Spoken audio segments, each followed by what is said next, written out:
You ready, Matt? Yeah, I'm ready. Okay, brilliant. Sorry for keeping you waiting. That's all right. Hello, everyone else. Happy New Year. I've never been quite sure how late into the year we're supposed to wish one another Happy New Year, so I hope I'm getting away with it today. And welcome to our first open day of 2021. Some of you, hopefully not too many, have come along to one or two of these back in 2020. And we enjoyed doing them so much that we're sticking with them through this year.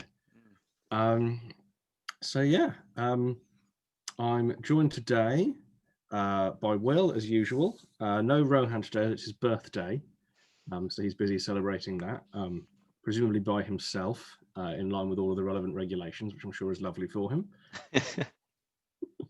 Yeah. So that's what's happening there. Will, if you can just quickly introduce yourself in a moment. Before we do that, just to let everyone know that today we're going to be focusing on preparing for medicine interviews, thinking particularly about students who are expecting to undertake these in the next couple of months for, I think, almost pretty much everywhere apart from Oxford and Cambridge Medicine. Although we'll be touching on some of the broader things that we can do as a company, and I'm sure Will be able to answer any questions you might have about other subject areas when we get to the Q&A. Next week, we're going to be talking about applying to study economics and PPE, and we're being joined by one of our top tutors, who's also a PPE graduate, Jake Robinson, who is absolutely excellent. We'll be able to answer your questions about PPE in particular with much more authority than either Will or I, as neither of us are economists, not even close. Which brings us to the introduction slide. So Will, if you could introduce yourself, please. Yeah. So my name is Will, as Matt has told you already. I'm the lead consultant here at UniAdmissions. So I spend most of my time speaking with students and parents, also speaking with schools and talking about the application process. And when I do speak with students and parents, it's a matter of working out what will help them get their offers, get whatever it is they're hoping to achieve, and setting them up with a kind of program to help them achieve that. I studied at Oxford, so I'll probably be able to, when it comes to Q&A, probably be able to answer a few more specific questions to that. Matt was probably better for Cambridge-based questions, and yeah. Fab, thanks, Will.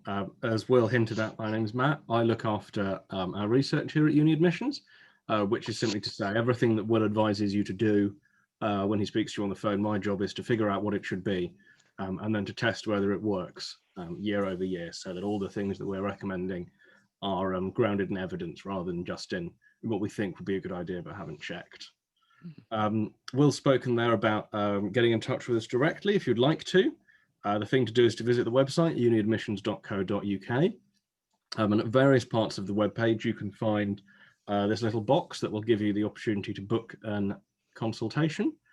If you click through, book that consultation, that'll get you set up to have a conversation over the phone with Will or Dylan or another member of the team to figure out what's best for you. And that's a completely free, no commitment call. So if you want to find out what we can do to help, and it turns out it isn't something that suits you, that's fine. We're always happy to have a conversation regardless of how things sort of finish off there. Just to run you through a few things before we get into the meat of it, I wanted to bring up some of our highlights of last year, some of the things that we've done that we're particularly proud of. We worked with over 400 students last year. I think it was something like 403, which made it much easier for me to make this slide. And those students worked with over 1,600 tutors, so something like 4 tutors for every student, which is a pretty impressive ratio, we like to think. And across all of our platforms, particularly with the interview prep and the admissions test prep, over 10,000 hours of study. I haven't absolutely verified these numbers from the end of December yet, so they may go up a touch in time for next week's slides, but I'm pretty confident in them. We're also really proud of the work we did through UniAdmissions Foundation last year, which allowed us to work with 93 students in total, unless that number's gone up, Will? No? Not for, so it will be going up for next year's cohort, not for Yeah. this year, I don't think. Or as in Yeah. last year, really. I'd say we had a target of 100. We didn't quite get there, although we're very pleased with 93% success. Mm. And our target is for 2022, which felt like a long way off until about a week ago, and then I realised it was 2021. So that's going to be exciting, getting to that one-to-one target for 2022. So that'll be a student we're providing free or subsidised support. One of those for every student who comes to us on a paid-for basis, which will be really exciting and also really challenging to get all of those people in. So that's going to be really fun doing that recruitment. We're also particularly proud of our books. If you end up coming out of this webinar and you decide that you don't want to work with us directly, but you do fancy reading a very long book, we have over 70 books that are available either directly through our website or from Amazon. And these books cover pretty much everything there is to know about applying for Oxford, to study at Oxford and Cambridge, and to study medicine. I've read some of them, although not all of them. The Bmat book weighs just over 2 kilos and is 600 pages long. That one I have read, and that has sort of put me off reading the others because it took a very long time. But I'm sure you'll enjoy them as a reader more than as a proofreader, so I do recommend them all to you if you're interested in learning a little bit more about what we specialise in. I also work on our research here at UniAdmissions. This allows us to figure out a variety of things in terms of the application process. So one thing we've been working on this year is trying to predict Bmat scores. UCL have been generous enough to give us a lot of information about their Bmat scoring this year. And so we think that we have a rough idea of what kind of score will get you into UCL. Obviously, we won't know until October, but if you want to screenshot that and then come and tell me I was wrong at one of these in a few months' time, then feel free. I'll look forward to that. And that brings us on to the pie chart, Will. Normally this would be Rohan's favourite slide, but I'm giving you the chance to play with the pie chart today. Okay, great. So lots of students will come to me and will ask, well, what is it that matters? What is it that I'm being judged on in this application? Where should I be spending my time the most?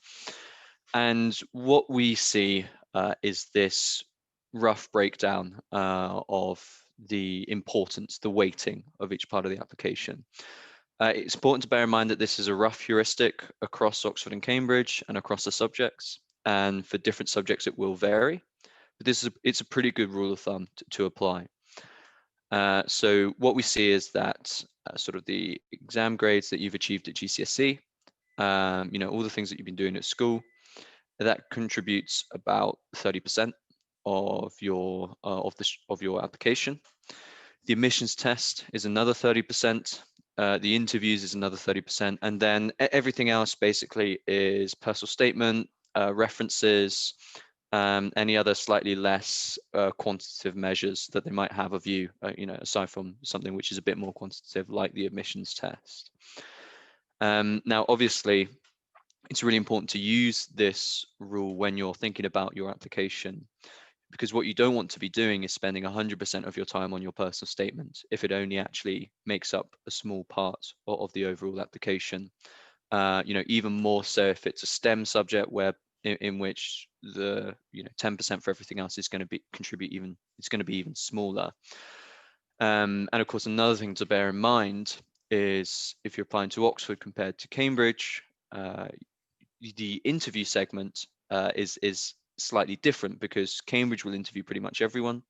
So you've got a pretty good chance of having that interview segment representing you when they're considering your application as a whole. Whereas Oxford shortlist pretty rigorously. So there's complete likelihood that you might not even get asked to an interview, at which point, and for shortlisted for interview, you're being judged predominantly on admissions test and exam scores. So it's even more important to focus your time on the admissions test for an Oxford application. Like I said at the start, important to bear in mind that this will vary from subject to subject. And obviously I've already mentioned the difference between Oxford and Cambridge. But we structure our programs quite a lot based on this to make sure that you're spending your time where it should be spent. And even for students who aren't working with us, we still encourage you to be mindful of this breakdown and make sure that you're using it to your advantage when you prepare. Fab. Thank you, Will. And for those of you who are preparing for medicine interviews, as is our focus today, the nice thing to know is that while you still have that little bit to go with the interview, the other 70% of your application has gone well at this point. So you are most of the way there. Yeah, and we're going to have a couple of additional panelists join us in time for the Q&A, which will be exciting. We'll be able to answer your more specific questions around that. So the medicine interviews themselves, what are these going to be like this year? Because obviously no one is going to be going to them in person, thanks to the new rules. So yeah, they're going to be online for every medical school in the UK and quite a few other parts of the world. So if you're applying to Humanitas in Milan in Italy, I imagine there are medical schools people go to in Switzerland and Spain and other parts of the world. Wherever it is, it's going to be an online interview. No one is going anywhere, which is disappointing because I personally like travel, but obviously is safe. And it would be very embarrassing if medical schools were to be not following medical best practice. For UK medical schools, almost all of them are following what's known as the MMI, or multiple mini interview format, which we're going to talk about in more detail in a moment. Even some universities that didn't previously employ this, like Imperial, have switched over to it for this year. Now, most universities, university medical schools, will interview around 30% of the people who apply. Although this will vary considerably. Oxford, it's slightly less. Cambridge famously interview a lot of people for medicine. And then it will depend on the competitiveness of a given university. And then around 30 to 40% of those who are interviewed are offered places. So if you're sort of thinking about chopping up your chances based on that pie chart, if you've got to the interview, you're down to that 30 to 40% chance of getting it, and you've already seen off at this point, well over half, probably over 70% of the competition. So you're doing really well to have got to the interview. And these interviews are multiple mini interviews. What are they? So MMI, it can be up to around 10 stations, and you'll be discussing a different area of medicine at each one of these stations. Each station is about 10 minutes long, and these are the mini interviews. You've got a whole bunch of them. The kinds of things you might be expected to do, there might be a role play where you play the doctor, and then an actor will come in and play a patient who's suffering from a particular problem. And you'll have to do a consultation with them to figure it out, figure out what the problem is, take a history, these sorts of things. There'll be tests of professional judgment in there, presenting you with difficult scenarios to test your understanding of medical ethics. And this includes things like prioritization, knowing how to divide your time up as a doctor, knowing what is urgent, what isn't, and be able to give clear instructions so that you can communicate clearly what needs to be done in various medical contexts. There'll be questions of data analysis, things around, I don't know, maybe insulin levels or heart function or something like that. You see, I'm not a doctor. There'll be proper answers for this later. And there'll be sections based around problem-based learning, where you're given kind of medical problems to try and work through as a kind of learning experience. Now, a lot of these are going to be recorded rather than live. Imperial are doing it this way. This means that you're given the scenario, and then you film yourself answering the question without an interviewer being there in person live. I've done a couple of these myself as part of my failure to get into the civil service a few years ago. And they can be quite difficult because it feels a little bit weird and a little bit alienating to be talking to no one. So that's something we're really keen to help students prepare for, as things like that are something we'd really focus on in our interview prep, because you don't want to be doing a brilliant job of your preparation to only be completely thrown off by a weird experience you weren't expecting. So what's the point of the MMI? Why not do a normal classic interview like you would for a job? The MMI is a kind of a test of your communication and your critical thinking skills. The interviewers want to see that you can respond well to new information, that you can integrate that information to your existing understanding, that you can think on your feet, that you can respond intelligently. The idea is they want to see what you would be like as a doctor. if you go on and work as a doctor, you're going to be dealing with different patients. They're all going to have different things wrong with them. They're going to have different ways of communicating that to you. You're going to have to understand what's a priority, what isn't. You're going to have to switch between very different situations quite quickly. And so the MMIs try to replicate in a slightly stagey way all of these challenges that you might face as a doctor. The MMI isn't about finding out if you are really good at knowing about the Krebs cycle or particular aspects of organic chemistry. This is making sure that you have the kind of character, the personality, the empathy to be a good doctor. They've already used the Bmat or the Ucat to test you on whether you're good at the science. Now they want to test you on the human side of things. So what kind of questions might they ask you in the MMI? Again, I'm not a doctor, although I can see from the participant list, we do have 2 trainee doctors joining us in a moment to answer your questions. They'll do a much better job than I would. But here are some questions I found from our archive of MMI past questions. You might be asked a kind of general question about medicine, something like, how have technological advances changed medical practice? That would give you a chance to talk about vaccines, about telemedicine, about electronic record keeping, sort of showing your breadth of knowledge. You might be asked a really specifically situational question.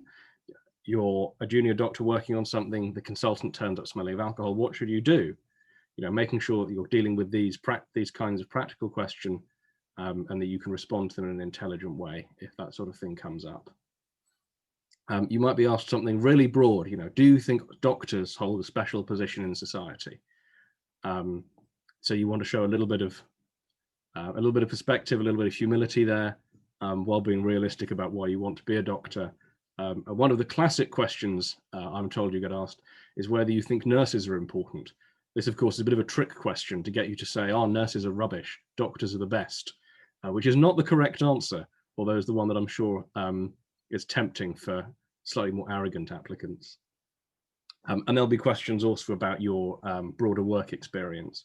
We know that a lot of students have had difficulty getting hold of work experience this year because of the famous pandemic. And so those questions could be relating to medical specific work experience you've done, or something broader to do with your empathy and your experiences doing volunteering. Now, as we mentioned earlier, all of these interviews are unfortunately going to be taking place, if not on Zoom, then on some kind of similar platform. One of the things we spent a long time working on at the end of last year was preparing our students for these weird online interviews for Oxford and Cambridge. And so we spent time developing a set of tools they could use to really make sure that things went okay for them. So among those, looking into the camera, not into the screen, that makes it clear to the person you're talking to them, you're not talking to the keyboard or to the menus. It feels really uncomfortable at first, but you do eventually get the hang of it. We found that people really benefit from dressing properly. You don't necessarily need to wear a suit and tie, but making sure that you've got clothes you'll be happy to go out of the house and go attend a job interview in, proper shoes, that sort of thing, really help people feel more grounded and relaxed in these situations. It's really important to take your time if you're on Zoom. What you could rush maybe in person, because you're pushing it all through a computer, there's a little bit of lag, you don't have as much body language as you would want. It's even more important to be clear and articulate and to really relax and take your time. As I said, you won't have any body language to work with, so make sure that your face is as expressive as it can be, that you're really trying to push those emotions through the screen. I experimented for a few days with whether it was okay to use your hands on Zoom, and it turns out no, they look enormous and scary. Don't do it. I really can't recommend it. You look ridiculous if you try and speak with your hands. And part of that is also making sure that the interviewer can see you properly. Test up your setup before you have the interview or the recording. Make sure there isn't a weird echo, make sure they can see your face, all those sorts of things so that you come across well. The secret to Zoom really is to strip out all of the things that make it too different from real life so that you can get on with communicating properly like you've spent your whole life practicing. And that means making sure that you're not going to be made to look silly by the technology. Now, in terms of interview preparation, I'm going to throw it back to you, Will. What are we able to offer in terms of preparation for these MMIs at the moment, focusing on these, Will? we'll come to the sort of broader range of options later in the discussion. Yeah, so obviously it depends a lot. And this is why it's always good for us to speak with our students to really work out what the situation is and what is the best thing to help them. Obviously, the more practice, the more preparation you can do, the more different scenarios you've experienced, the more ready you'll be, and the more comfortable you should be in whatever they throw at you. If I do have students who come to us, make an appointment, and they've got an interview the next day. Ultimately, realistically, it's unlikely that we'll be able to support a student with that. But if you've got a fair amount of time, a couple of weeks at least, if not more, then yeah, absolutely, we can design something to make sure that you know what you're doing and you're comfortable in that position. Most of the students that come to us are very bright young students. They've got really good potential, very keen, very motivated. They just don't really know too much about what they're doing in this specific instance. They haven't had much experience of it. They don't have much support from school about it. So it's not a matter of not being able to do it. It's just a matter of making sure that they have a sense of how to do things specifically in this kind of setting. So what we typically do is have a combination of things.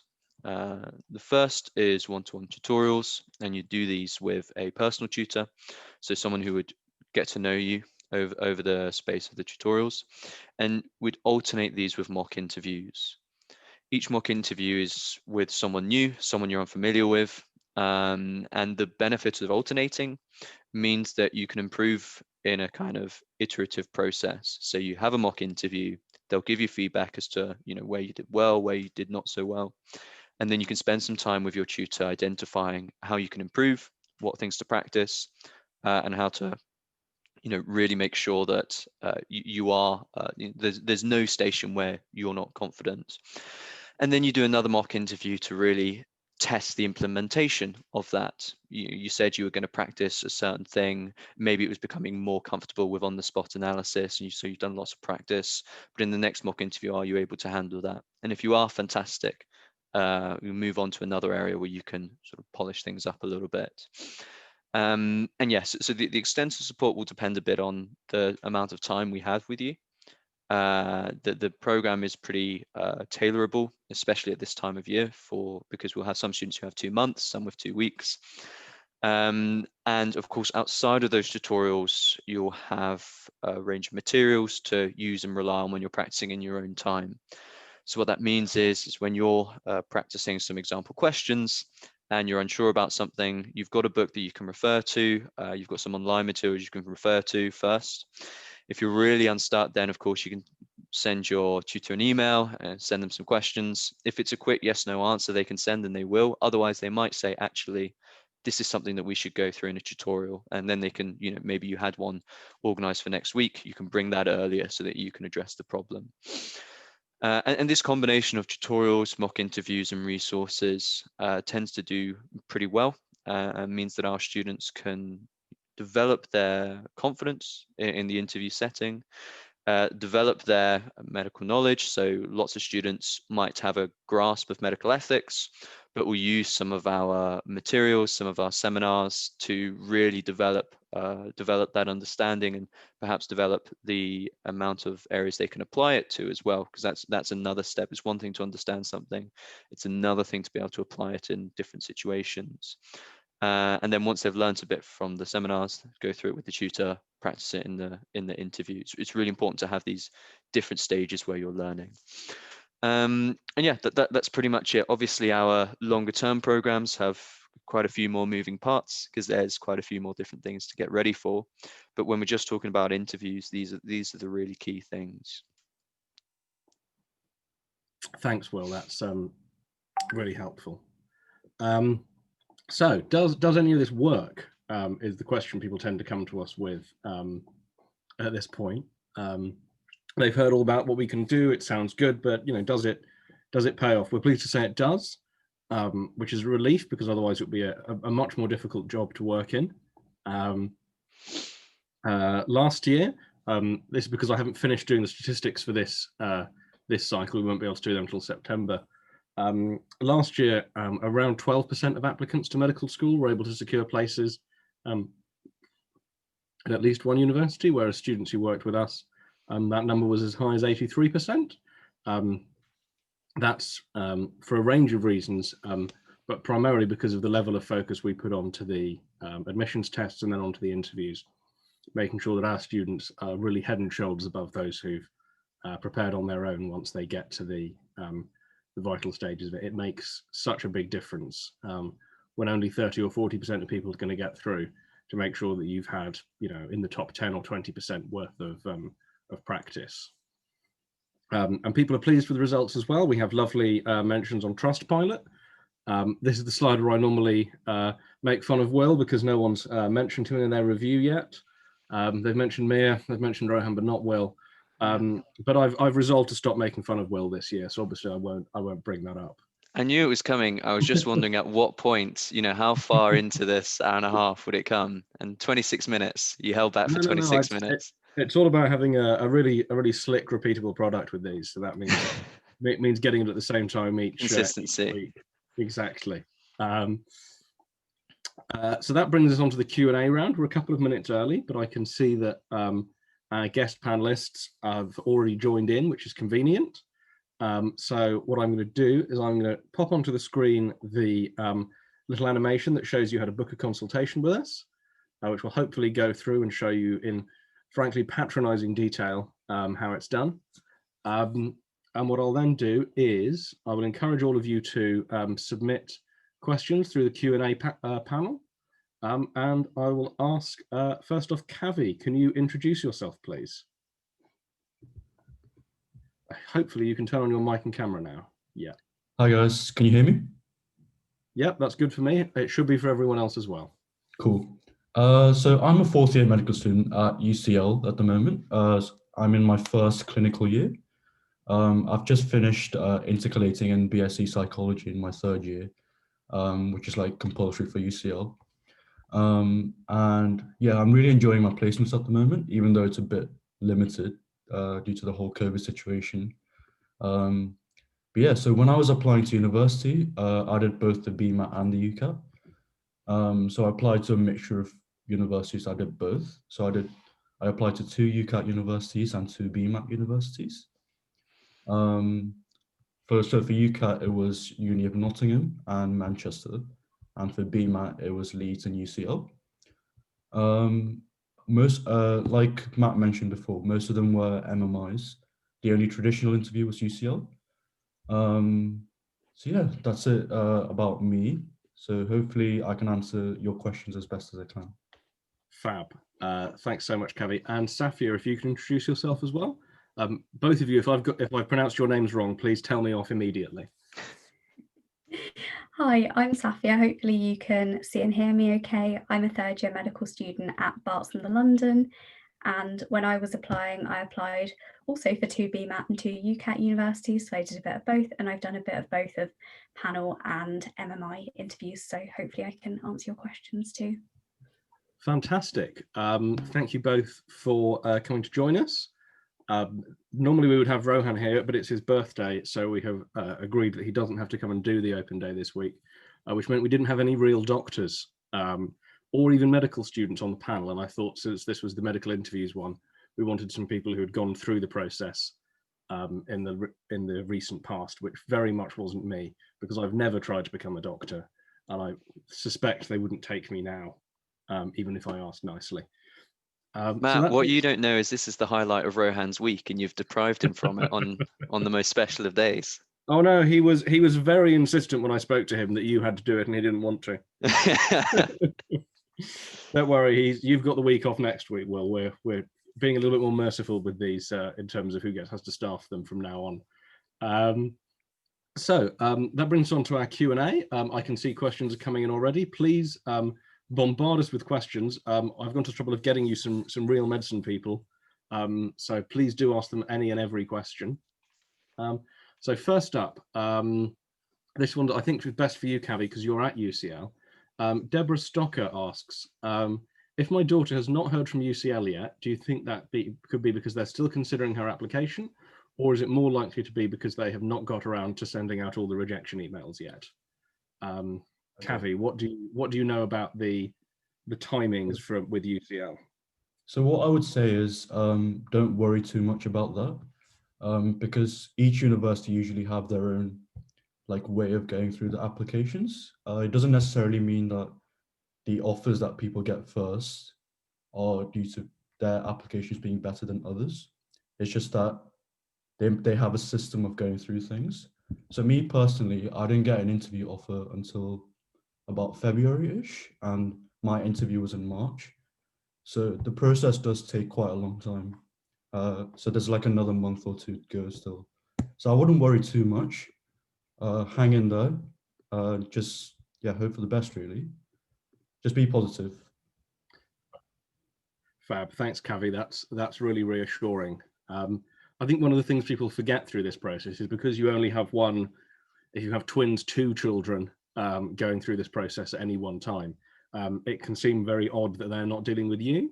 But the thing to remember is, particularly for these big courses like medicine at UCL, there might be 10,000 applicants and they have to figure out what to do to interview 3,000 of those. And organizing 3,000 people to do anything is extremely difficult, particularly when having to send them emails and get them to reply and organize things and timings. And so it just ends up being a slower process than you might expect, because of course you're thinking about it from the perspective of your one child rather than the perspective of the, other 2,500, 3,000 people they've got to deal with. So like Kavi says, I wouldn't worry too much yet. We've got a question. I think this is a good one for you, Will. LE asks, I would like to study medicine, and my research shows that there are around 14 medical schools that require biology or chemistry. I think this would allow me to take A-levels, maths, biology, and psychology, and these are my favorites. How risky is it not to take chemistry at A-level when applying for medicine? Okay, cool. So the other guys might have some other stuff to add. Please do. If you think that you think differently to me, by all means contradict me. What I usually say to students applying for medicine is, so this is slightly different to when selecting A-levels, but what I usually say is keep your options as open as possible. So some students will tell me, I'm just going to do the Bmat. I only like Bmat universities, so I'm just going to do the Bmat and hopefully it goes really well. And I will say to them, look, I can't stop you from doing that, but don't you think it would be a bit more sensible to at least give the Ucat a go, prepare for it a bit, spend some time on it, take the test, and then if it goes well, maybe just apply to one Ucat university so you know that you've got something reliable that you're most likely going to get an interview to, because you don't want to put all your eggs in one basket. Now, you're right. So there's a number of universities which only require, which don't require biology, chemistry, maths, which is sort of the typical medical selection of A-levels. And it'd be interesting to see what Kavi and Sophia did at A-level. And actually 14 medical schools, you could argue that's still quite a lot of options. There's still quite a lot of choice. You're not limiting yourself as much as only applying to Bmat, which is significantly fewer, about half.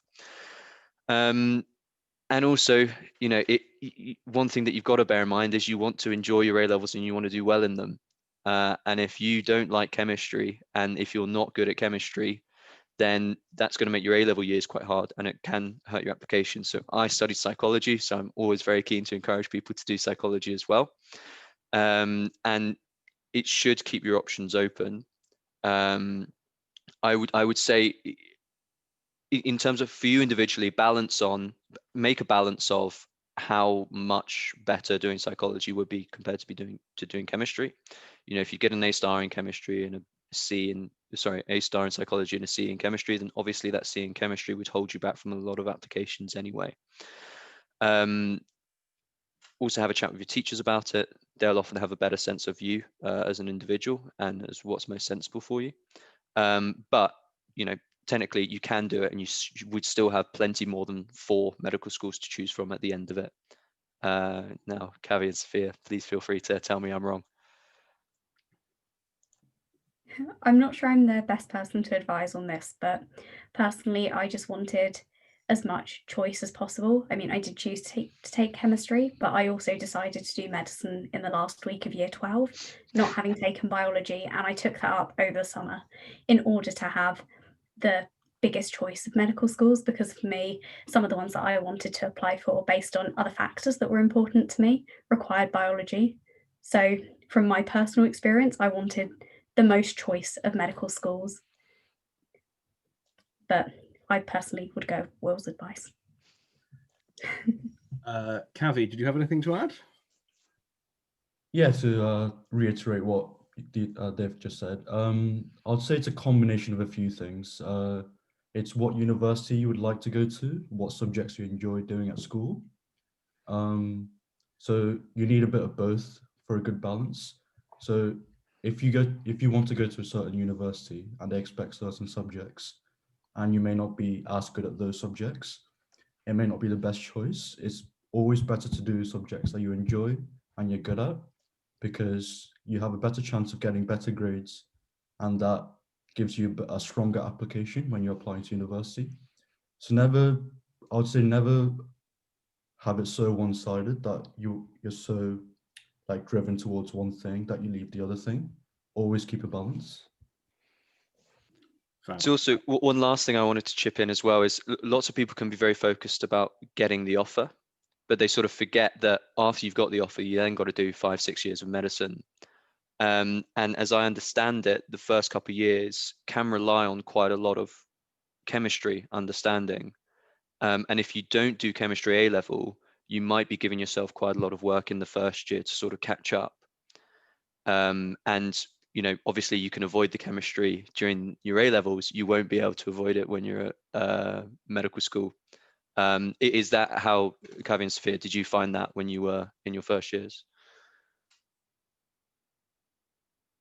Yeah, so the first 2 years of the course was heavily science-based, so it was a lot of biology and chemistry. So I'd say, yeah, it would have taken a lot of catching up if I didn't do one of those subjects. So yeah, I don't know about Sophia. I think most courses are like that. Yeah, I think you do need some chemistry knowledge, whether you need the whole A-level, the whole 2 years of A-level knowledge. I think, like biology, I haven't had to rely on my knowledge of plants at all in medical school. So, and it's the same with chemistry. There are some areas that you need more than others. Some courses are more heavy on the pharmacology in the first 2 years, and others, I believe UCL is a lot heavier on that than Barts, for example. So it sounds like you've had to rely on your chemistry more than I have. I think it differs. It's quite hard to say from the perspective of having done chemistry, because it's hard then to say what I would have needed to know, because I already had that knowledge from doing the A level, if that makes sense. Fab. Thanks both. Yeah, the bad news is it sounds like even if you don't want to do chemistry, unfortunately, if you decide to become a doctor, there's an awful lot of chemistry involved. I was terrible at chemistry. So another one of the reasons I didn't become a doctor. I'm going to run through a few of the easy to answer questions quickly, so that we don't find ourselves getting too bogged down. Inan Jallo asks, can you retake the Bmat and Ucat in the same year if you don't get a good mark? The answer is no. You just got to do it again next year. That's why preparing for the Bmat and the Ucat is so important, particularly with the Ucat, where you can quite easily find yourself, if you decide to take the earlier Ucat date, if you get a bad Ucat score in June or July, unfortunately that's kind of it for the year, and you've either got to be brilliant in the Bmat or give up and try again next year. So yeah, that's why we really impress on everyone we work with how important it is to prepare for the tests, because while the tests alone won't get you into medical school, they can most definitely make sure that you don't get in. One thing, just a slight nuance to Matt's point there, is it may be that if you do badly on a test, you can change which medical schools you apply to, because different medical schools, well, it depends when you sit the BMAT, but some medical schools won't care as much about the admissions test. So that is sort of another layer of comfort that you have. But actually, as Sophia in her application was very sensible to keep as many options open to her as possible. You don't want to have to rely on that layer of comfort. You want to be able to impress them at every point. Fab. Thanks, Will. Shanaz Khan asks, are GCSE grades important for Oxford? So for Oxford, GCSEs are actually more important than Cambridge. This is because Oxford interview fewer people per place, and that means they put more emphasis on GCSEs than Cambridge do. So if you have spectacular GCSEs, it's a good idea to apply to Oxford, as that means that you're more likely to get to the interview and to be competing with fewer people when you get there. If your GCSEs aren't as good as they might have been, then you're better off applying for Cambridge, as you're more likely to get an interview, even with slightly less spectacular GCSE scores. Sarwina Gopinath has a similar question about how much GCSE results count toward uni applications. Obviously, it varies from university to university. How did Kavi and Safia? How did your GCSEs go? I'm sure they were wonderful. So I was reasonably lucky in that my GCSEs, let's say, weren't a barrier to me applying anywhere. A lot of places, like say for Oxford, they count, whereas other places you simply have to meet their kind of stated GCSEs that you need, and then anything extra doesn't really matter. In some places they apply for their application, they give you some points that kind of combine with your Ucat or Bmat score to give you a chance of getting in for interview. I think you can normally quite easily find this out just by Googling the medical school and their admissions process. They're generally quite transparent about it. But for Barts, I think I just had to hit that kind of, these are the GCSE grades you need. Yeah, likewise. For me, for applying to UCL, I just had to meet the minimum grades to be able to apply. So yeah, I didn't have any barriers to applying to UCL or other unis. But yeah, GCSEs are just one component of many things that they're looking for. So there's GCSEs, A-levels, personal statements, interviews. So yeah, there's a lot of components to the application. So it's just one of them. Fab. Thanks both. Sticking through the questions we can answer quickly. Luke Gregg asks, will MMI questions include COVID-19? I think it is highly likely to come up. Obviously, the secret here is to have more to say than what you've seen on the 6 o'clock news. So to perhaps research the optimal ways of distributing and administering vaccines, to talk about how COVID-19 compares in its infectiousness with other airborne illnesses like measles. Try and come up with something smart to say about it that isn't just, oh, isn't it bad? And oh, I miss going to the pub. But I think the chances of it coming up are extremely high. Let's have a look through the rest of these. Sahar Baraki asks, are the MMI interviews going to be recorded by the medical schools? So the way Imperial are doing it is that you essentially make a recording of yourself on their platform, answering each of the questions, and then that's watched back by the interviewer. So those are definitely recorded. I would expect that in most instances they'll be recorded, not just for the sake of being able to watch twice if they're still trying to make a decision, but also for boring safeguarding reasons, which is that because a lot of the people being interviewed will be 17, making sure that kind of stuff is recorded in case something goes wrong is very important. So I think pretty much all of them will be recorded by the medical schools, whether that's because they're doing them as kind of pre-records that are being watched or just from a compliance standpoint. Let's see what else we have. Kavi, I think this is one for you. What does UCL look for in the interview? You have to reflect back on your experiences a few years ago. So in terms of what they look for, obviously there's the more general things. So your motivations to study medicine. In terms of so you guys mentioned the role play before. There won't necessarily be role play as such because it's more traditional, but they do ask about ethical scenarios. So they might give you a scenario and just see how you work through the problem, rather than actually being in the scenario. Also, UCL prefer a lot of science-based questions. So when I was in the interview, the Zika virus, I don't know if you guys remember, was quite big at the time. So I got questions about that. So that's a lot of current affairs questions about science. And UCL is quite heavily research-based as well. So the more interest you show towards research and science, I think the more impressed they will be. But yeah, a lot of the qualities they look for are similar to other universities. Fab. Thanks, Cavi. Going through the other quick questions, LE asks, do Kiel, Bristol and Sheffield use MMI? I've looked it up quickly and all of them are MMI this year, although obviously when they come to tell you that you're being interviewed, hopefully they will specify the interview format. And if you want to double check, do feel free to reply to the email and double check. But from the information I have, all three of those are MMI this year. There you are. Kanubhai Patel asks, will your interview be negatively affected by technical issues and show you have bad communication skills?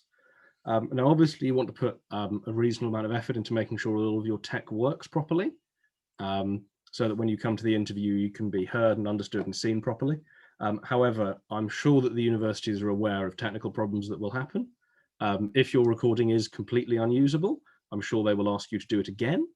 And I would be surprised if anyone gets rejected entirely on the basis of being bad at computers. But obviously, this is one of those things that you can prepare for with practice.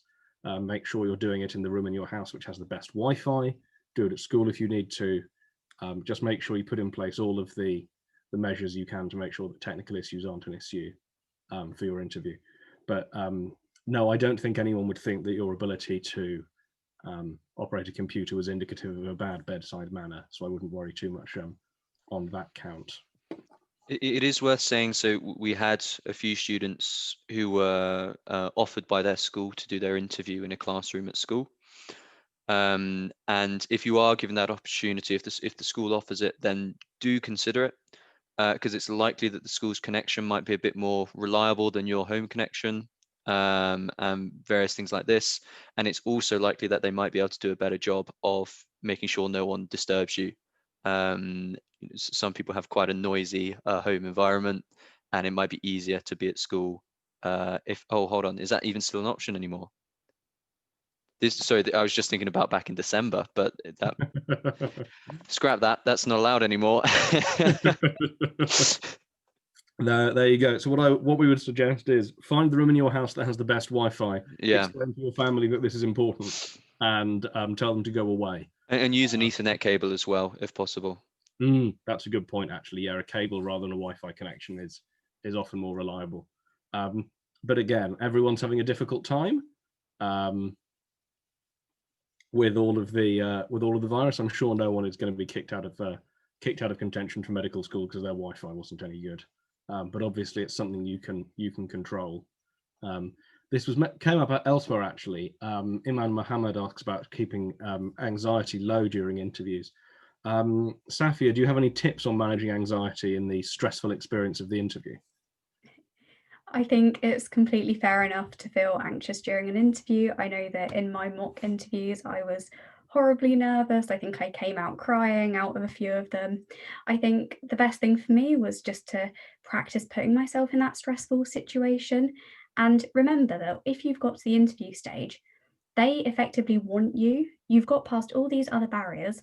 I think there was a good pie chart earlier on in the presentation that was showing just how many people haven't got to this stage. If you've got to that stage, they effectively want you. This is your opportunity to show all of the amazing things about yourself. So I think if you go into it with a positive mindset combined with preparing and putting yourself in that stressful situation before the real thing, then you'll feel much more at ease when you have the real one.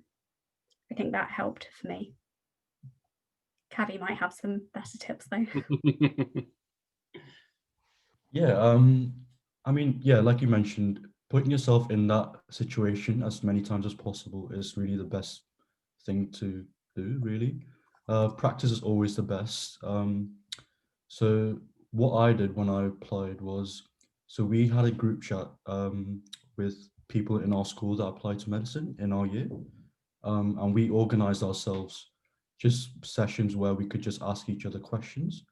So when you do it in that kind of a group scenario, it almost makes it better on the day itself because you've already practiced in front of an audience kind of. And so when it's only one person asking you on the interview, it almost makes it a bit easier. So yeah, try and put yourself in that situation as much as possible. Practice with friends and family. Yeah, and with the role play questions as well. Try and actually pretend as if there's a patient in front of you, no matter who is doing it. If it's your friend, if it's your parents, just anyone, just pretend like it's how it is. Yeah, that's all really good advice. The trick to managing anxiety is to make sure that you've dealt with all of the things that you can deal with. Make sure that you know the technology works. Make sure you can feel relaxed. Make sure you know what you're going to wear. Make sure you've controlled everything apart from the thing you have to be worried about. You don't want to be worrying about whether you've left the fridge on or something else silly while you're trying to deal with the interview questions. We've got a few other tech questions.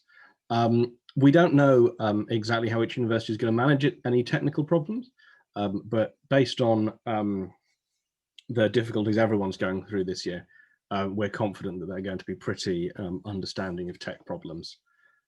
Obviously, they'll be dealt with them on a case-by-case basis, but I wouldn't worry too much about the computers if you can avoid it. I'm sure they'll be considerate.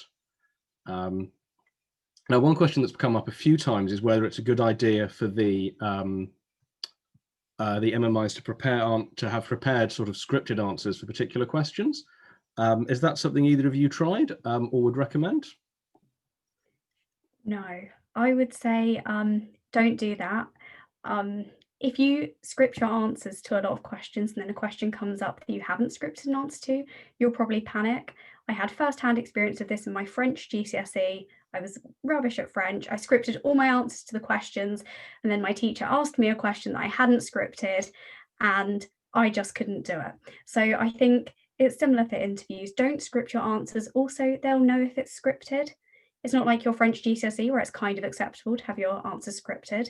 They'll know that you've scripted your answers and it probably won't come across as genuine. If you're someone who worries about the content of your answers, I think you should make 3 to 4 bullet points, very short bullet points of what you want to include in those answers. That'll help you kind of think out the content, but I wouldn't script them. Practice talking them over with a friend, family member, whoever is happy to talk through answers with you, but I wouldn't script them because it's going to cause more stress than it's worth, personally. Thanks, Safia. Another one for you, Safia. Quelqu'un nous a demandé, c'était Leila L. Quelle est la manière plus optimale de structurer une réponse à la question « Pourquoi la médecine ?» Leila Ella asks, what is the best way? That felt like a nightmare. Leila Ella asks, what is the best way to structure an answer to the question, why medicine? Okay, so I don't want to tell you how to answer why medicine, but what I suggest to most of my tutees for medical interviews is to have 1 part science, 1 part working with people, and 1 tiny part like helping people want to make a difference. I think that's generally a good structure. You don't want to flood your answer with points, but also you need more than 1 point. I think one of the best things you can do is insert personal experience into your answers. You might have very personal experience of having illness yourself or in your family, or for me, my personal experience was stuff that I'd seen on my work experience or doctors that I'd talked to. I think make it personal, stick to 2 to 3 clear points, but I'm not going to tell you how to structure your answer to why medicine because it should be personal to you. Sorry, that's a cop-out. Hopefully that helps. Thanks, Safia. We've had a few questions about preparing for the ethical scenario station. So if you could have an answer for me about that in a second, Kavi. I just wanted to answer a couple of the other quick and easy ones. Will, we've been asked, what do you recommend doing for the 5th Ucas option if you're applying for medicine? Okay. Well, it depends on you really. What do you want to study? Obviously, every student who applies for medicine knows that there is a likelihood, there is a chance that you might apply to 4 medical schools and you might be rejected from 4 medical schools. And what I recommend to students is make sure that that 5th degree is something that they would actually want to study. Do spend time thinking about it. Do spend time looking into it. Don't just put biomedicine because you think that's what you should put as your 5th option, because it may end up that is, at the end of the process, that is what you're left with. Now, you might have the plan to not accept the offer, and you might have the plan to reapply, or you do that degree for 3 years or 4 years, whatever the degree is, and then go into graduate entry medicine. But either way, you want to make sure that it's still something you want to be doing. It's helpful if it's something related to medicine or biology somehow, because you'll have to, your personal statement will be probably pretty medical at this point. And it might be a bit confusing to a university why you're talking about medicine so much when you've applied for history. So usually it's something related, and that's usually because people who are interested in medicine have related interests. But there's quite a few options within that. There's quite a few things that you can choose from. Have a look through different universities and the courses that they offer, and do give it a bit of time. Obviously, you've got lots of other stuff to worry about, and it certainly shouldn't be a large amount of time that you're spending on it. But yeah, just make sure it's something you want to study. Fab. Thanks, Will. So Kavi, I've given you a few minutes to think about ethics. How would you improve at the ethical station in the MMI format? What are your tips for becoming a more ethical person? So in terms of answering ethical questions, I would say it's a combination of things. So first of all, there's a certain level of knowledge you're expected to know. So there's something called the ethical pillars of medicine, which you can all search up and revise in your own time. But yeah, I would say learning those kinds of things is really useful because it's like the foundation you need to be able to answer these kinds of questions. But also the other side of it is, the main thing they're looking for is whether you're able to work through a scenario by showing how you think. So often it's more important to show how you work through something rather than actually getting it right. So yeah, it's more important to show how you like work around a problem. Fab. Thanks for that. We've had a few questions from Virendra about his application as an international student. If you have questions that relate to particular Ucat scores or particular universities or your personal circumstances, the best thing to do is to get in touch with us directly by booking a consultation, as it becomes very boring for everyone else. I think there's another 70 odd people on the call if I go into too much detail about any one person's personal circumstances. We're always happy to speak to people one-on-one, but the best way to do that is to find and book a good time that suits for you, rather than us dealing with everyone's questions one at a time, in which case we'd be here all day, which would be exhausting. As a general point though, like Kavi said earlier, some interview invitations don't come out till February. So there will be, I imagine a large proportion of the people here are still waiting on some interview invitations, like Virendra is. Be patient. It is tricky. It can be quite painful at times, but you will hear soon over the next couple of months, hopefully. And like Kavi said, there's not too much rhyme or reason to it. It's not like they interview all the best ones first. They just send those invitations out in waves, and you could be the first, you could be the last. Fab. Thanks very much. We've got a question about Cambridge colleges. Does it make a difference if I apply at an oversubscribed college at Cambridge? Generally, no. What will happen at Cambridge is there will be some colleges that are more popular, there will be some colleges that are less popular, and the students after the first interview will then be redistributed through what's called the pool system to level out the number of applications for each college. So regardless of which college you apply to at Cambridge, you'll have an equal chance of getting into Cambridge. Your chance of getting into that specific college may not be equal, but the college you pick won't have any impact on whether you get in or not. People try to be really clever about it, but honestly, it doesn't work. They've thought of that. Shockingly, the people who run these things at Cambridge and Oxford are quite smart, to be perfectly honest. We've had a few questions about BARTs specifically. Fortunately, Safia is here, who knows all about BARTs. Safia, how can we prepare for the article part of the Barts and London Medical School interview? I'm unfamiliar with this article part. Can you tell me about it? Yes, I think this is sort of a unique Barts thing where they give you an article to prepare for 2 weeks before the interview. Then you get to interview and you sort of discuss it. They might ask you specific questions, or they might just say, please, can you discuss the article? In my year, it was something around an ethical story in the news at the time. I mean, it's probably fine if I say I doubt they've picked the same one this year. It's probably something to do with the news. I would just read around the article. So for example, the article they gave me, it wasn't the whole of the article. So I went up and looked at other news articles that were on the same topic. I prepared some ethical arguments. I just generally researched around the article so that if someone said to me, talk to me about this article, I could talk to 5 to 10 minutes on it. Because the longer you spend talking on the article, the less time they have to ask you other questions. You're sort of in control of that part of the interview. So I would just read around it, make some notes on the different ethical considerations, any other important considerations. I mean, it's kind of hard for me to advise without knowing the topic. I don't want you to tell me the topic, but just read around the topic. They'll have some prompter questions if you're going along different lines to what they wanted you to. So don't worry too much about it. Fab.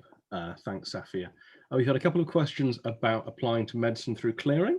So there are a few universities, in fact, more than I expected now I've looked at this list. There are a few universities that do accept applications to medicine through clearing. Obviously, that will still be impacted by the Ucat or Bmat score that you've already got. But because it's through clearing, they're going to be a little bit more flexible with those scores than the more competitive universities that don't have places through clearing. But that's a good example of something to get us in touch with us directly about, because I don't have as much information as I would like at my fingertips. And if you want to get in touch, I can spend half an hour having a really good, thorough answer for you. A trick I can't quite pull off looking through the internal intranet while also doing the webinar. So thank you for that. We've had a few questions as well about centre assessed grades. The thing to bear in mind here is because everyone's getting centre assessed grades this year, because essentially no one is doing the exam, no one is at an advantage and no one is at a disadvantage, because the same thing is happening to everyone. It's, you know, if you're brilliant at exams and you were looking forward to sort of pulling things back at the last minute there, I guess it's disappointing for you. Most people don't like exams, so I suppose they're happier. But since everyone's in the same boat, it isn't going to be anyone's advantage or disadvantage. We've had a few questions about MMIs at Aston University. I don't know if either of you applied there. I suspect this is another question to get in touch directly, and we'll have time to research a more detailed answer.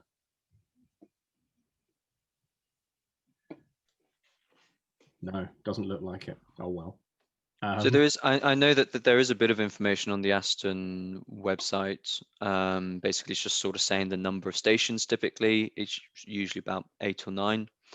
And I think that they go through as well the kind of things they're looking for in their applicants. So do check that out.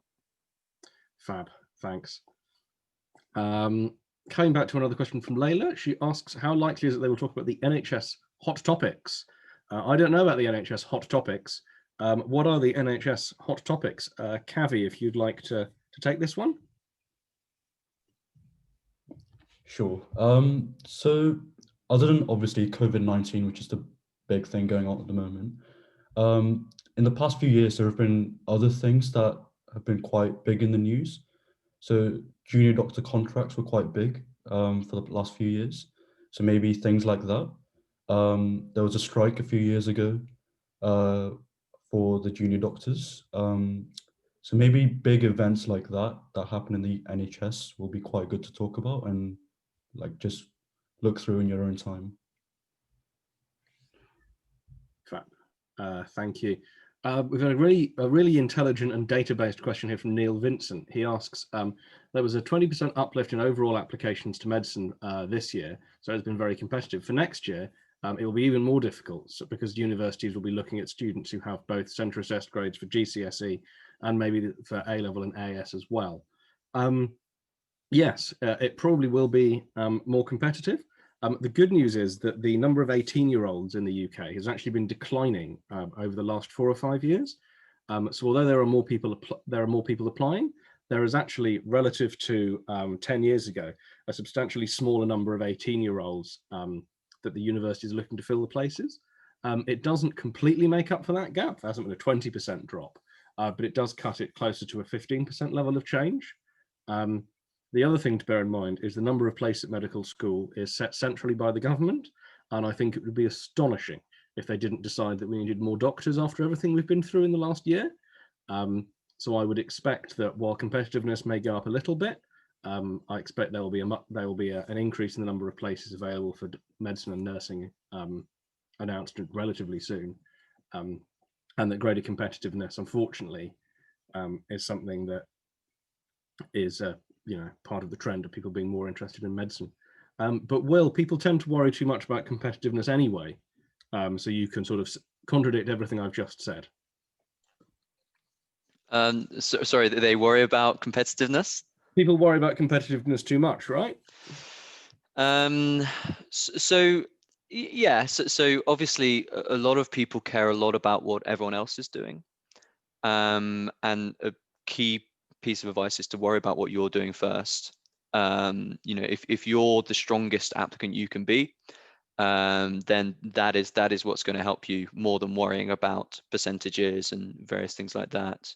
I have various students or parents will come to me and they'll be worrying about, the proportion of students from the school that go, and if they're a private school or a state school and the implications of that.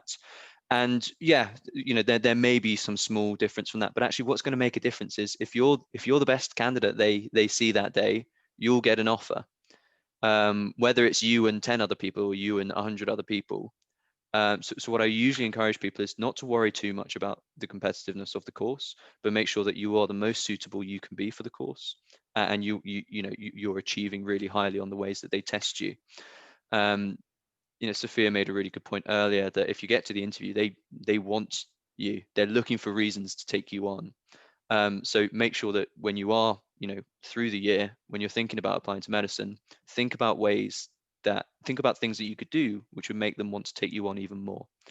And that's a far more productive use of your sort of mental energy. Fab. Thanks, Will. We talked to a lot of people who are applying for subjects like economics and management in Cambridge and well, that's at Oxford, isn't it? Sorry. And PPE at Oxford, courses where maybe 5 or 6% of people get in.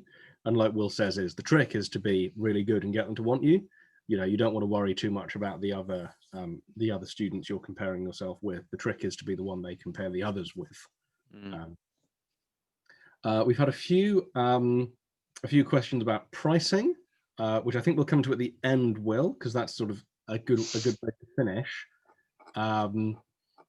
We've had a few more questions about the famous virus as well. We've had 2 or 3 questions about MMI stations where they ask you about consultants drinking. This must be a classic question. So Safia, what should you do if you find a consultant surgeon turning up to the hospital drunk?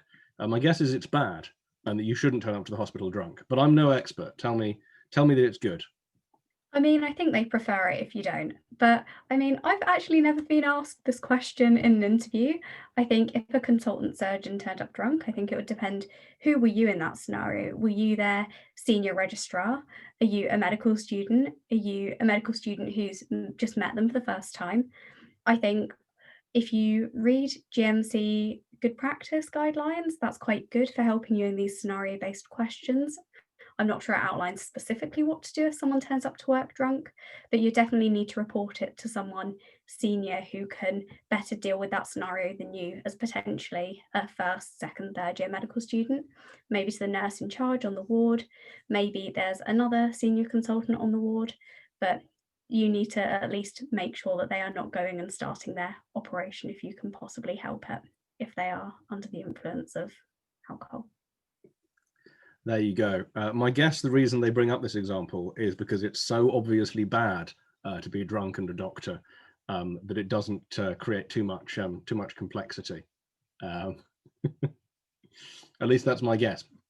We've had a few sort of technical questions about MMIs, about structure and vocabulary. Kavi, do you have any particular tips for planning for how you're going to answer the questions even when you don't know what the questions are going to be? So for MMI stations, usually each station tests a different skill.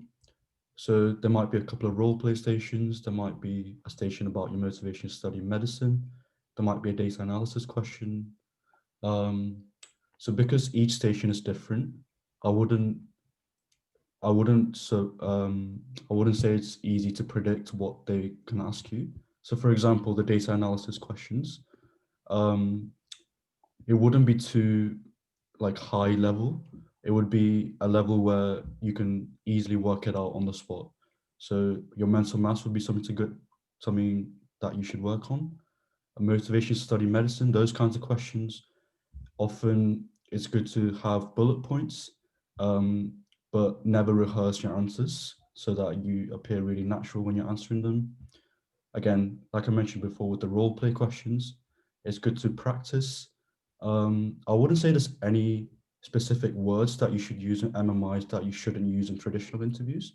More often than not, the vocabulary that you should use is the same, but it's just the way answers are structured is maybe slightly different.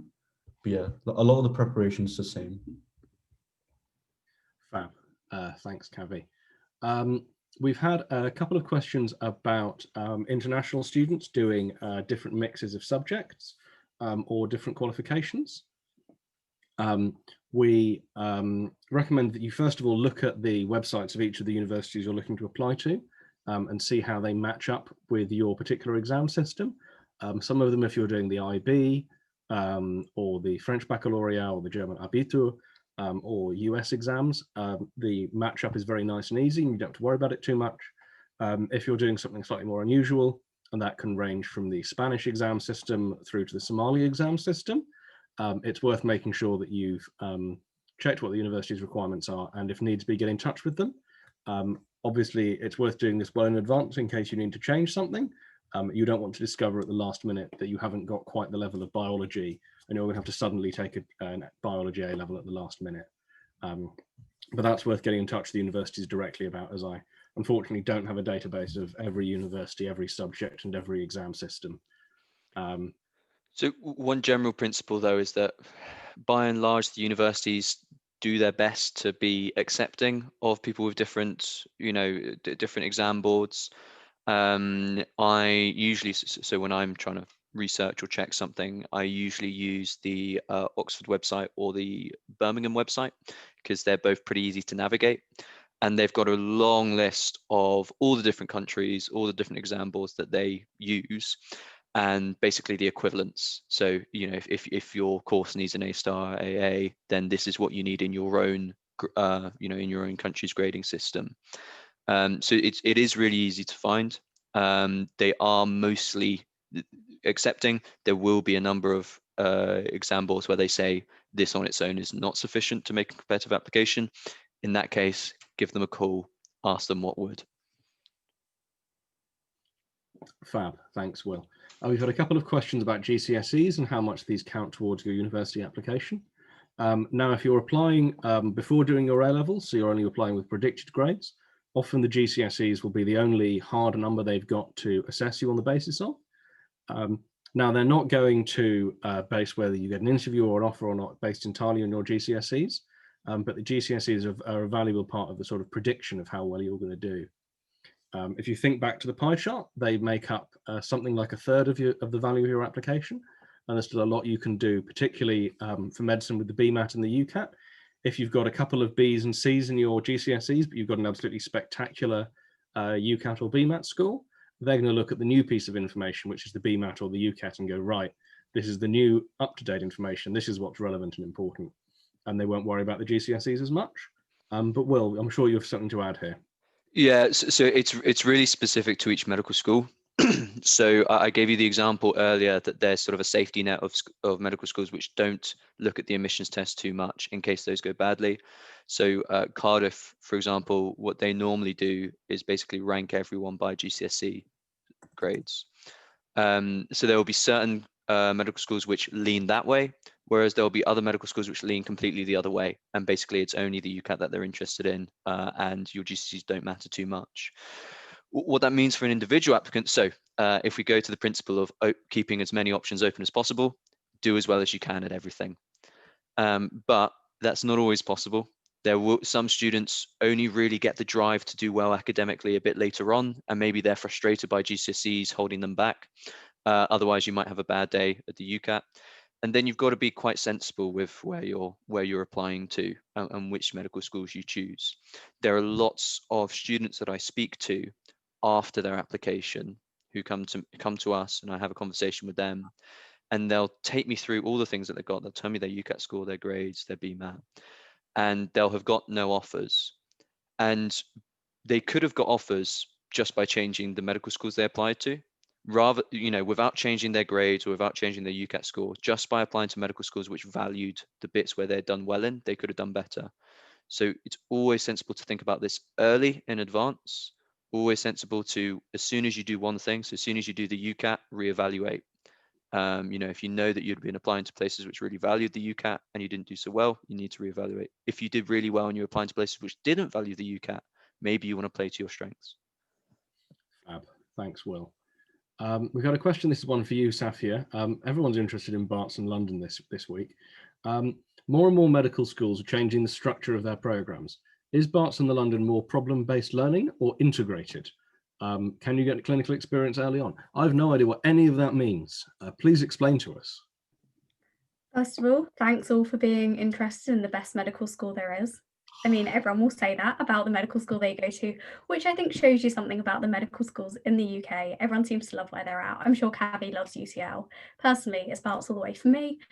I really hate this distinction between PBL medical schools and integrated medical schools, because PBL is a method of learning. Like, you have lectures and you have PBL, which is essentially group work. That doesn't mean that it's not an integrated course structure. So I would describe Barts as an integrated course structure. In the first year, you go and have a GP placement once every 2 weeks. And in second year, you have 1 day a week where you have a placement somewhere. That might be GP, that might be in a hospital ward, that might be psychiatry. So you do get that early clinical exposure. Additionally, something specific to Barts, you have student selected components, which are 2 lots of 2 weeks in the first and second year, where you can organise something that you want to do. So in my second year, I organised a clinical placement. So you get that clinical placement early on, and PBL is part of your learning. So just as you go to your lectures, you need to go to your PBL sessions with your group, where you work on a scenario and develop your knowledge through that kind of scenario-based learning, linking it back to lectures. So it's both, and a lot of medical schools are going this way as well, I think. Yeah, it definitely does seem to be more and more the fashion. When I was at university, but not at medical school, nearly 15 years ago, PBL was very new and exciting. I think King's had just switched over to it, and people were very impressed by the experience of actually doing what they felt like was real medicine much earlier on, rather than spending 6 months learning about the inside of the lung. Important as it is, the inside of the lung. We've had a few questions about the number of mock interviews. Will, how many mock interviews do you recommend? Obviously, taking into account the time constraint, which is that if your interview is on Monday, then probably one is as many as you can squeeze in. Yes, so it depends a bit. Obviously, if you're doing MMI interviews and traditional interviews, then you might want to do some more, because you want to make sure that you're comfortable in both settings. I interviewed in a traditional interview, so MMIs I think would be really foreign to me, whereas someone who's done lots and lots of MMI practice might find the sort of pace of an ordinary interview quite jarring, or just quite different. What we normally do, so students will normally do, well, our students would normally do at least 4 mock interviews. And these are with different tutors. And what that means is, obviously, in one MMI, you're going to get lots of different stations, so lots of different experiences. But the more variation of that you get, the more widely prepared you are, and the less likely something is going to come up which catches you off guard. Now, normally, our students will be doing other stuff as well, so they'll usually have mock interviews at school or something like that. So they'll probably be doing a bit more practice than just the practice that we set. But yeah, it's certainly 1 is good, 2 is better, 3 is fantastic, and then 4 is there just to make sure that you're certainly doing everything right. Speaking of 4, we've had some further questions about a good 5th choice if you want to get back into medicine. Now, I know that people applying for the for medical science, if they want to then get back into medicine, but what are some other good options if you still want to do medicine, but you ending up with your fifth choice when you come to apply? I'm sure Kavi and Safia, you know people who've had this experience. Yeah, so a lot of people on the undergraduate course as well have done a previous degree. So I have friends who have done biomedical science. I have friends who have done different things like neuroscience or pharmacology. I mean, sometimes if you do biomedical science or medical science within a university, you might get an interview offer for the medical school at that university. Sometimes there are those pathways. They're not direct pathways to getting onto the medical course. But I would say there's a wide variety of courses you can potentially do medicine from later on. But graduate entry medicine's a bit more picky about what you can have done, but I don't think I'm the best person to answer that. So Yeah, I wouldn't say I'm too knowledgeable on this topic, but from my personal experience, I know people that did biomedical science and pharmacology as well, and ended up applying to medicine afterwards and getting in. So yeah, it depends on the university that does it and what course. So I would say if that is your plan for a few years down the line, then yeah, definitely look into it. But yeah, I'll say do a lot of research and yeah. Fab. Thanks both. I just wanted to add my experience of graduate entry medicine as well. So my older brother is currently finishing his graduate entry medical degree. He's in his last year. And we could play a game where you guess what he did for undergraduate, but you probably wouldn't get it. So he studied English literature and had done sort of English, history, and French for his A-levels and applied for graduate entry medicine and got it. Now, not all universities will allow that. Some of them will say you have to have had a relevant degree. Obviously, his was not at all. So it can be done. He was very lucky, and you certainly do make things easier for yourself by studying biomedicine or medical science, whatever it is. But there will be certain universities which are a bit more open. And so he applied to Newcastle because they said that they didn't mind particularly what your first degree was. Fab. Thanks, Will. I'm going to shoot through a few of the other quick questions. We're going to try and wrap all of this up around past. So do get questions in the Q&A so that we can get to them before we, well, not so much run out of time, but we, try not to keep everyone here for too long. I'm sure Will has other things to do with his day. Adam Barrett James asks, would biochemistry be a suitable degree for graduate medicine? Yes, I think that would be a good idea. Good choice. If you can get away with English literature, you can definitely get away with biochemistry. Huzaifa Afif asks, if a university wants AAA when applying, would they consider an interview if A star, A and B are your predicted grades? Yes, that would be fine. They are only predictions. So there's absolutely no reason that if your predictions are A star, A, B, that might mean that you're going to get A star, A star, A star. It might mean you're going to get AAA. It might even mean that you're going to get BBB. They're just predictions. As long as your predictions are broadly in line with the offer thereafter, that'll be absolutely fine. We have had a question from Arib Ahmed. Apart from ethics, what other prior knowledge do you need before going into an interview? Kavi, could you fill us in? What do you need to know before you arrive at the interview? Beyond ethics, not letting anyone do surgery drunk. So beyond ethics, I'll say current affairs is a really good thing to know before the interview. And like you mentioned before, a lot of the science-based questions will already been asked in the Bmat and the Ucat. So it may not necessarily come up in the interview, although if the university prefers those kinds of questions, like UCL, the science-based questions might crop in. So I wouldn't say you need a huge amount of knowledge about science and all that kind of stuff in the interview. It's more just knowing how to communicate, knowing how to work around problems on the spot. Yeah, so it's more just working through problems on the spot, which is probably the better thing to work through. Fab, thanks, Kavi. In the chat, I'm sorry I missed this until now. Nearly an hour ago, Yamini asked, what do universities tend to bring up a lot of things on the personal statement? If they do, what kinds of things? Now, my understanding is that some universities have a personal statement station in the MMI. Is this something that either of you experienced, Kavi and Safia? Yeah, so the universities, yeah, they tend to have some stations solely based on the personal statement. So for example, in my Leeds interview, there are a couple of stations just on teamwork and communication skills, and they had the personal statement in front of them, and so they can refer to it whenever they want, and they can ask follow-up questions. So yeah, it's definitely good to look through your personal statement before the interview and think about potential questions they can ask from it. So yeah, definitely know off by heart. Fab, thanks, Kavi. Another piece of advice I always give is if you said in your personal statement you had read a book, make sure that before you get to the interview you have indeed read the book. You'll be amazed by the number of people who put on their personal statement a book they are merely planning to read and have not yet read. Shanaz Khan asks, what Bmat revision book would you recommend? Well, as it happens, we have our own Bmat book. It's called the Bmat Collection.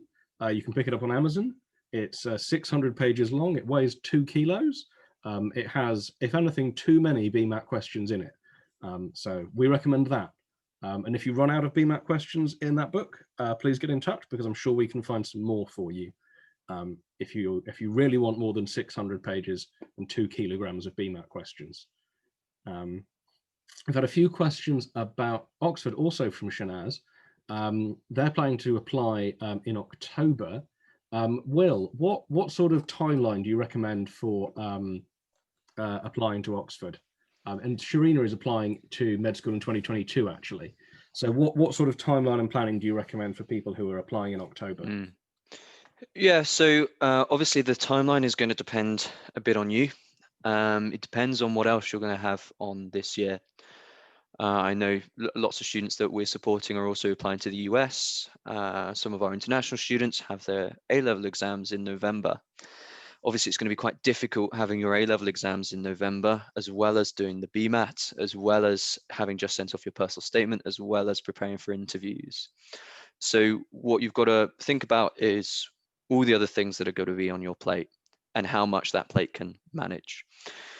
Now, we usually see that starting early leads to you doing better in tests, getting more offers. And typically we like to work with students. We like to have them in programs for 10 to 12 months plus. And the point is not for them to be doing, a practice Ucat paper every day for 12 months.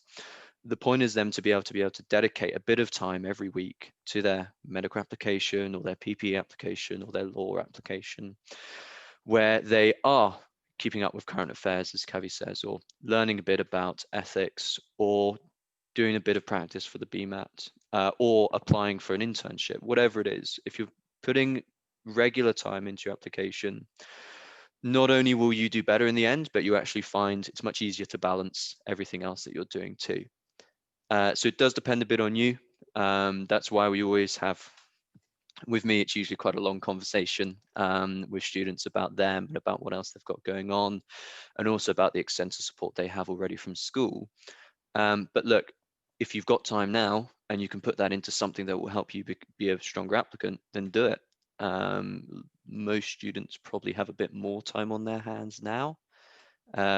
Your after school hockey is probably cancelled, all these different things, and use that productively is my advice. Fab. Thanks, Will. On a similar note, Amina has asked us, how long before the Ucat exam should I start revising? And this is a good one for Safia and Kavi, actually. You both said that you had done the Ucat. How far in advance did you begin revising for the Ucat? I had a bit of a timing mix-up that summer, trying to catch up biology A-level. So I revised for 10 days. Don't do that. I would say you don't want to get bored of it, but you also don't want to be stressed really near it. So I would suggest maybe, I don't know, maybe a month, maybe 2 months, but ramp it up as you get closer. So the week before, you probably want to be doing more hours a day, whereas at the start of your revision, you probably want to take it easy, learn the methods, do a few practice questions here and there. So more than 10 days is the only reasonable answer I can give. Kavi, I'm sure we were better organised than Safia. So me personally, I revise for about a month or two. And I think for this, it really depends on the person. So some people might be better at working fast and they pick up concepts really quickly. So they can afford to maybe work a few weeks before the exam and they'll be completely fine. But other people need much longer. So they might need a couple of months, maybe even longer. Some people actually start the year before the Ucat, so they take the whole year to actually revise. So I'd say really look at how you work, how you revise. If you think that you can pick up concepts really quickly, then you can afford to start a bit later. But obviously balance that with your schoolwork as well. So don't start too early so that it impacts your schoolwork, because that's important as well. So yeah, balance the things really well. Fab. Thanks both. We've got a question from LE who asks, what do you think about the idea of delaying or deferring starting a medicine degree because of the virus? So my understanding is that the virus is going to be dealt with soon, because we've got the marvelous vaccine, and you wouldn't be starting your medical degree for another 9 months. So I think probably you want to get on with it. Although you don't want to be sitting around doing nothing for the whole of next year because you were waiting for a virus that didn't stick around. I don't know if you have a different view on the virus, Will, but we're not at the moment advising anyone to slow down their ambitions just because they're worried about that, are we? So I know that last year, Oxford and Cambridge basically said, if you're going to defer, you better have a very good reason. And if it's just that you don't like online lectures, that's not going to be good enough. Now, different universities will have different approaches. And, frankly, if you've got a place at medical school, I'd be very, very happy with it. Obviously, it's going to be different to most years. Kavi and Sophia are right in the middle of it, and they'll be noticing a lot of differences that they've had this last year and probably over the next 6 months. But I would probably not defer if possible. But equally, it's you as an individual need to make a decision about what's best for you. And if the university is open to it and they're happy with it, you just have to get in touch with them and say, look, can I defer? If they're happy with it, then yeah, sure, it's not a problem. But also, you've got to bear in mind that you'll want to do something in that intervening year, as Matt said. You'll want to do something productive. So if you're thinking of doing it, think about what you might do with that extra time. Fab. Thanks, Will. We've had some questions about the University of Milan from Nhs. So if you want to go to the University of Milan, you have to do the IMAT, which is sort of like the Bmat, but slightly different. And I believe harder. There just aren't very many places at the University of Milan, so it's a challenging thing to apply for. My understanding is that at the moment, the qualification you get from the University of Milan is absolutely fine to be a doctor in the UK. I have not read every page of the Brexit deal, so I cannot confirm 100% that it will be fine. But my expectation is that it will, if it has not already been sorted out, it will definitely be sorted out in 6 years' time when you would have become a doctor. So if you're interested in studying in Milan, and who wouldn't want to, the food, the weather, I would definitely consider applying there. But the IMAT is a particularly difficult test and is worth really preparing for. It's worth bearing in mind that the Italian medical schools are really, really oversubscribed because they appeal quite a lot to basically internationally, because the fees are significantly lower than in the UK, and very significantly lower. And basically, in terms of entry requirements, if you're good enough to get if you meet the entry requirements in your own country, so that would be, a few A's at A level, then that's fine. All you have to do is sit this IMAT. There's no interview, there's no personal statement, it's all down to this test. And lots of people sort of try many years in a row to get it. So it's certainly worth making sure that you're very good at it. Yeah, I have edited a book on the IMAT, and it's a very difficult test.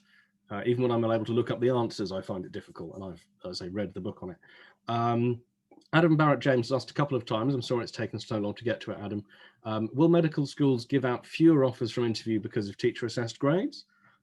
My expectation is that they have figured out teacher assessed grades now, having gone wrong last year.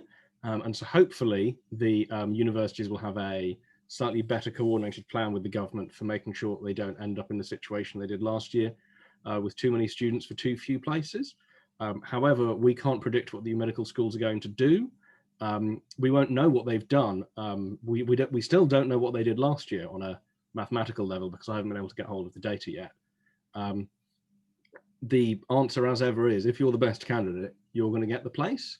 And so I would focus on that rather than worrying about whether you're going to fall into the 5% of people at the margin who might be affected by centre assessed grades.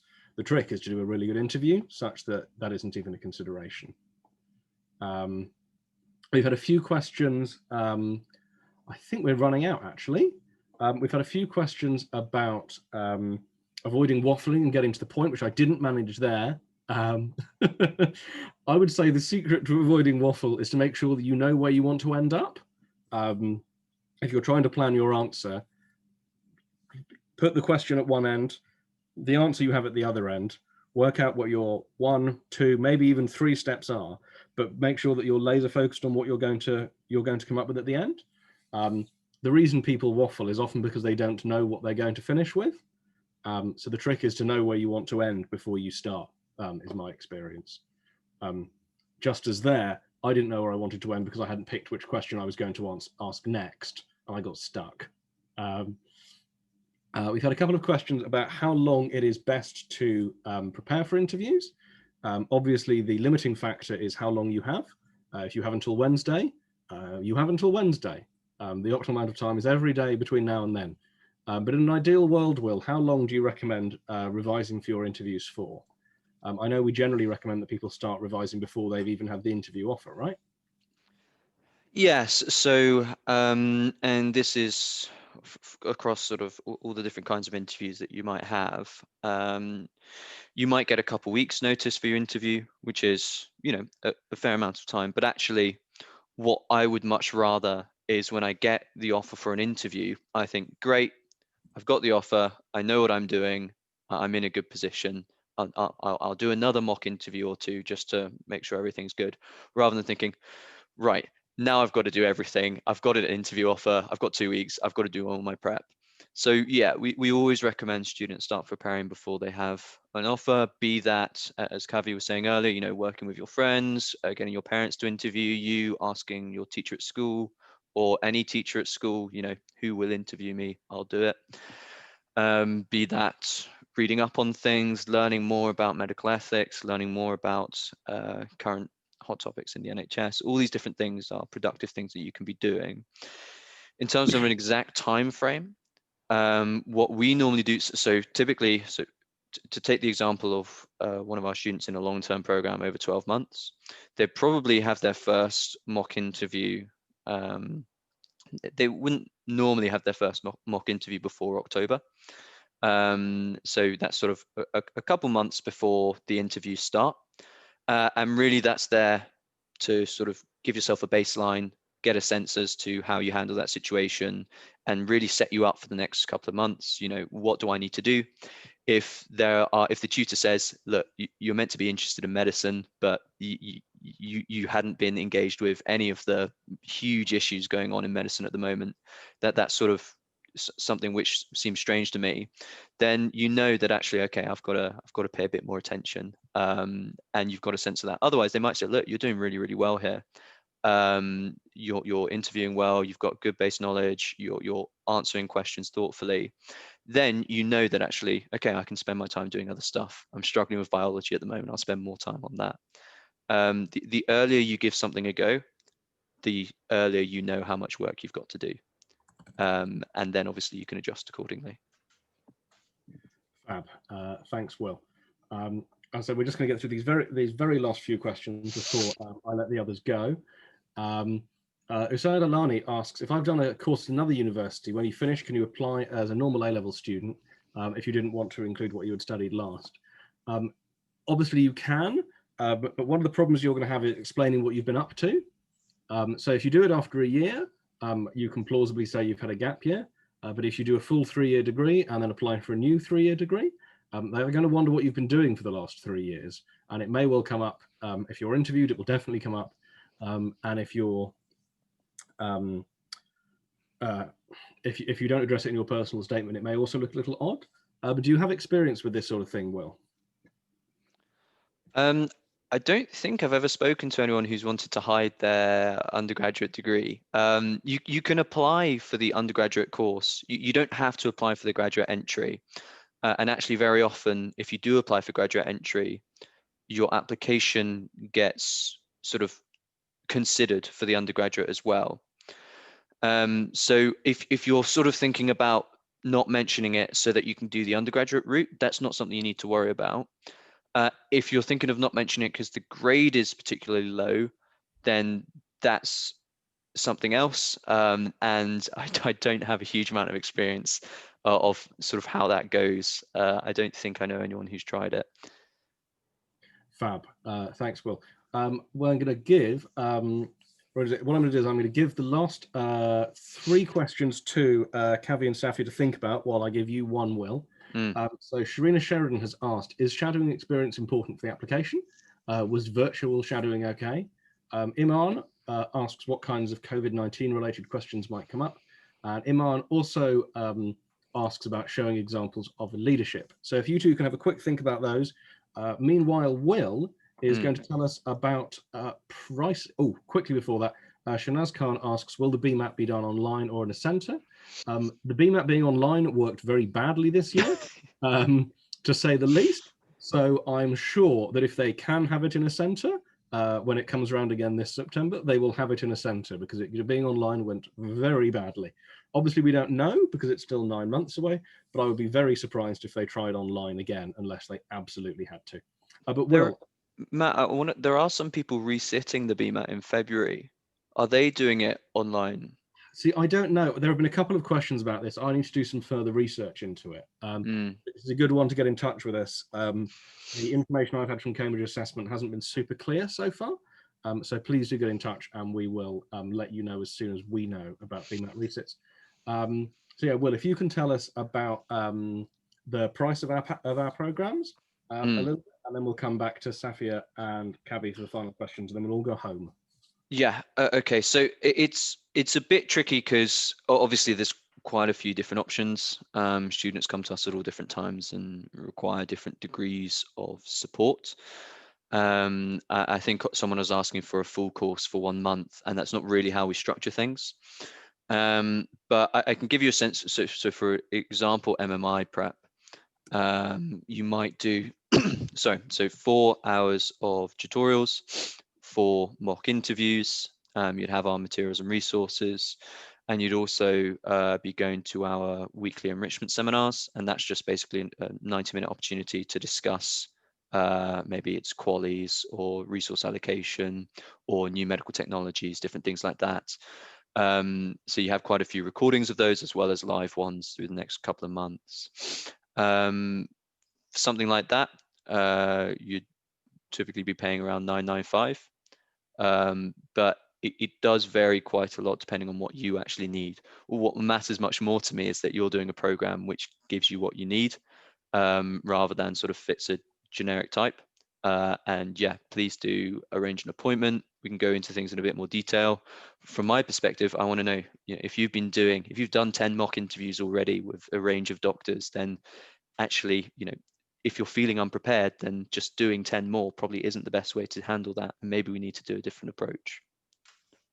Fab. Thanks, Will. I've just realised I missed one other question, which was Samia asks, my sixth form requires me to take 4 A-levels, and then you have the opportunity to drop one.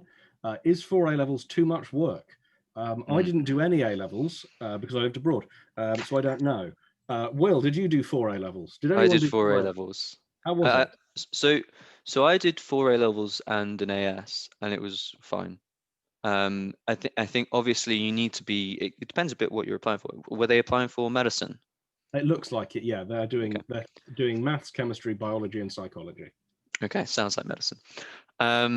So it depends a bit on you, of course. So my subjects were maths, further maths, history and psychology, and my AS was in French. So quite different subjects to what you're doing.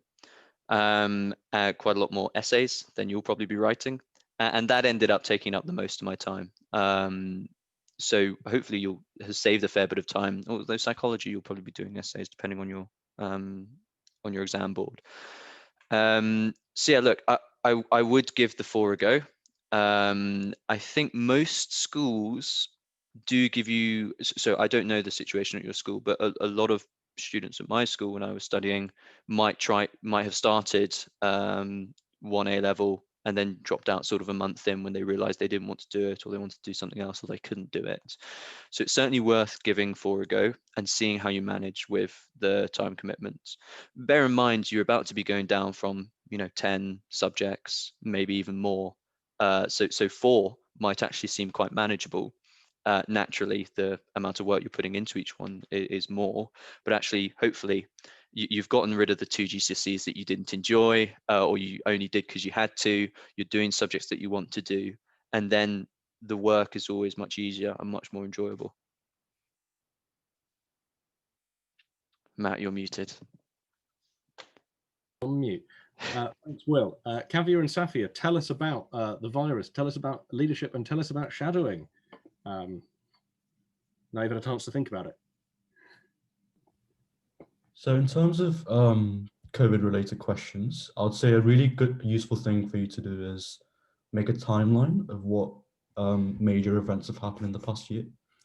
So when lockdown started, what different rules were brought in, and in terms of the virus itself, how it transmits, what symptoms it causes, how the virus affects the human body, how the vaccine works. So those kinds of things are really useful to research before, so that you really know what you're talking about in the interview. I would definitely just echo what Kathy said. I think whenever you read a news article on something related to COVID-19, try to summarise it in 30 seconds after you've read it to truly see if you've distilled that knowledge. Otherwise, maybe try and do a swap with a friend, setting each other COVID questions based on news articles you've read or the news that you've watched. Aside from that, definitely make the timeline that Kathy suggested. Should we go for shadowing? Yeah, whoever wants to do shadowing, and then we can all go home. I mean, I presume you're already at home, otherwise you're in trouble. Yes, hopefully everyone's at home. I don't mind starting, and then we can just add to what each other say. So I believe that the Medical Schools Council has actually issued a guidance document on this, where they say we're in an international pandemic, it's going to be hard for you to get work experience. It's hard enough to get medical students on the ward, they're unlikely to take you for work experience. So shadowing experience is important. If you have it, it's amazing, but in an exceptional year, no one is expecting you to have it. No one will be asking you, why don't you have experience shadowing, because they're unlikely to let you. They do recommend a couple of online work experience platforms that are endorsed by the Medical Schools Council. So those are Brighton Sussex Medical School Virtual Work Experience and Observe GP, run by the Royal College of GPs, and these are both free to sign up for and do. They also recommend some other stuff. You can quite easily find this guidance by Googling Medical Schools Council Work Experience COVID-19 guidelines. What an answer. Kavi, do you have anything to add? If you don't, I won't be upset, because that was an excellent answer. I'm quite intimidated. Yeah, that was a really good answer. I don't have much to add. Yeah, like what Sophia said, it's not, obviously this year it's really hard to get work experience, so I wouldn't worry too much about that. As long as you have some kind of online experience that you can reflect upon afterwards and show what you've learned, that's the most important thing. In these interviews, what they're looking for is whether you've reflected and learned a lot as you've gone through. So something is better than nothing. Fab. That brings us to the end of this. Thank you so much, everyone, for coming. We've managed to hold on to a frankly spectacular 52 attendees for very nearly 2 hours, and to think you could have been watching a film.